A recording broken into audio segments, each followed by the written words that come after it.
ঢাকা বিভাগ। ঢাকা বিভাগে মোট ভোটার ছিলেন 17 জন।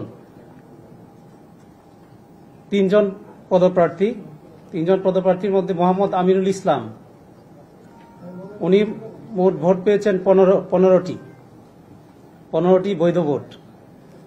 নাজমুল আবেদিন, উনি মোট ভোট পেয়েছেন 15টি বৈধ ভোট।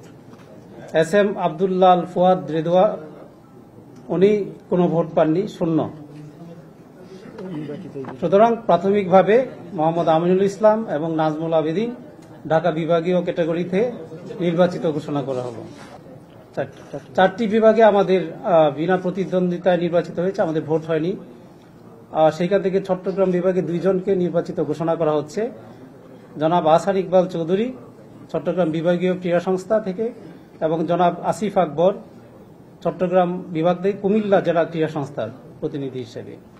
এবং খুলনা বিভাগ থেকে নির্বাচিত হয়েছেন খান মোহাম্মদ আব্দুর রাজ্জাক খুলনা বিভাগীয় ক্রীড়া সংস্থা, এবং মোহাম্মদ জুলফিকার আলী খান খুলনা জেলা ক্রীড়া সংস্থা।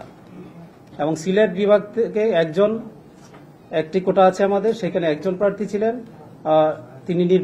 তাকে নির্বাচিত ঘোষণা করা হচ্ছে রাহাত শামস।